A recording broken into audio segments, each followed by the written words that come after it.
नाज़रीन आदाब, में मुदस्सिर अहमद इनकलाब न्यूज़ की ख़ास पेशकश के साथ आपके सामने पेश हुआ हूँ। नाज़रीन, गुज़िश्ता दिनों ईरान के सुप्रीम लीडर ख़ामेनी अली की शहादत के बाद जहाँ ईरान पर इसराइल और अमेरिका की जानिब से हमलों का सिलसिला तेज़ है, वहीं खलीजी ममालिक में जिनमें कुवैत, UAE, बहरीन, क़तर जैसे ममालिक रास्ते तौर पर अमेरिका के सपोर्ट में नहीं आए हैं। अलबत्ता वहाँ के जो मिलिट्री बेसेस हैं उनको सीधे तौर पर अमेरिका के हवाले कर दिए गए हैं। अमेरिका और इसराइल बाकायदा उन मिलिट्री बेसेस का इस्तेमाल कर रहे हैं। ये बात तो ज़ाहिर सी है कि किस तरह से ईरान पर मुख्तलिफ़ ममालिक की जानिब से हमलों की तैयारी की जा रही है। एक तरफ ईरान में हज़ारों लोग मर रहे हैं, शहीद हो रहे हैं। गुज़िश्ता दिनों एक स्कूल पर हुए हमले में तकरीबन 108 तलबा समेत स्कूल का स्टाफ भी शहीद हुआ है। आज उन बच्चों की इज्तिमाई खबर खोद कर उनकी तदफीन की गई। हमलों का सिलसिला शुरू हुए तकरीबन एक हफ़्ता हुआ है। इस दरमियान एक जुमा भी हमारे दरमियान से गुज़रा है, लेकिन अफसोसनाक पहलू ये है कि हिंदुस्तान के उलमा, कुछ मजहबी जमातें और all India Muslim personal law board जैसी जमात जो हर बात पर अपनी तरफ से प्रेस रिलीज़ जारी करती है, वो इस सिलसिले में खामोशी इख्तियार की हुई है।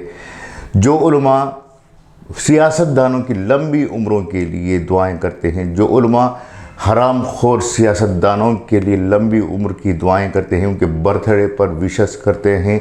अगर किसी जगह पर, हिंदुस्तान की ही बात ले लो, किसी जगह पर कोई हादसा पेश आता है तो उसके लिए दुआएं करते हैं। साथ ही साथ वही उलमा दूसरे ममालिक में जब कभी मुसलमानों पर कोई आफत आ जाती है तो मस्जिदों में गिड़गिड़ा कर, रो रो कर, बिलक बिलक कर दुआएं करते हैं।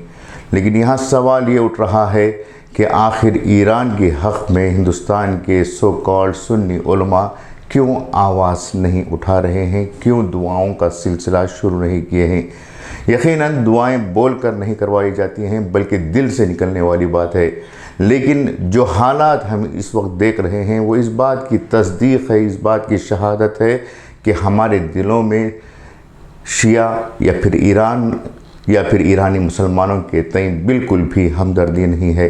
हमारे दिलों में जो तअस्सुब का जहर है वो जहर इस कदर गहरा है कि वो हम उन मासूम बच्चों के लिए दुआएं करने से ख़ासिर हैं।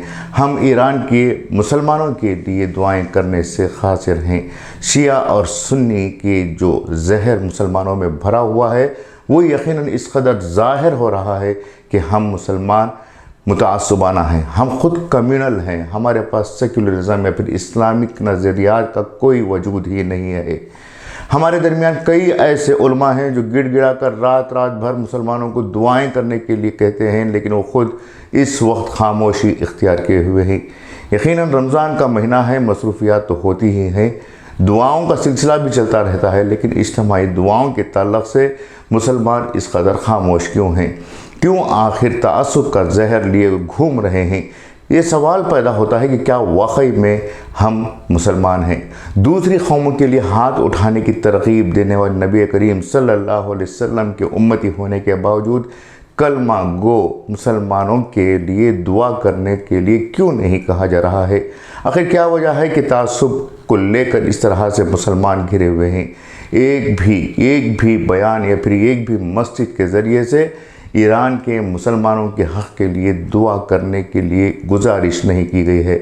छोटी से छोटी बात को लेकर फितरे के लिए, ज़कात के लिए, चांद के लिए हम लोग प्रेस स्टेटमेंट जारी करते हैं, हम लोग बाकायदा प्रेस कॉन्फ्रेंस करते हैं, हम लोग बाकायदा अपने हुक्मरानों से जाकर रुजू करते हैं कि हमारा चांद दिखाई दिया है, इस दिन से हम रमज़ान शुरू करेंगे। लेकिन ये बात आपने देखी होगी कि इस सिलसिले में ना तो किसी मुस्लिम समाजी तंजीम की जानिब से मरकज़ी हुकूमत पर दबाव डाला गया, ना ही मुक़ामी सतह के हुक्मरानों के ज़रिए से मुसलमानों ने मरकज़ी हुकूमत पर दबाव डालने की कोशिश की। आखिर इस तरह का तआस्सुब लिए कितने साल हम रहेंगे, आखिर कितने साल तक एक दूसरे के दरमियान जो फ़िरक़े हैं, ये एक दूसरे के दरमियान जो फासले हैं उसे बढ़ावा देते रहेंगे।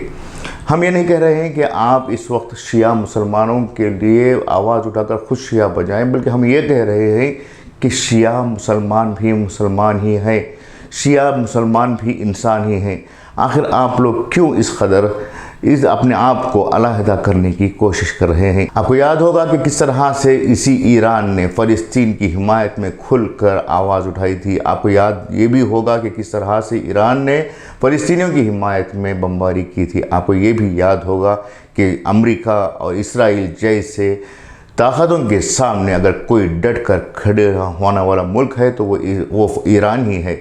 ऐसे में मुसलमानों की तरफ से मुतासबाना तरीक़ा इख्तियार करना और ख़ुद को अपने आप को सुन्नी कहकर अलहदा करना, मुसलमानों को गुमराह करना, ये हमारी कम अक़ली और कम सोच नहीं तो और क्या है।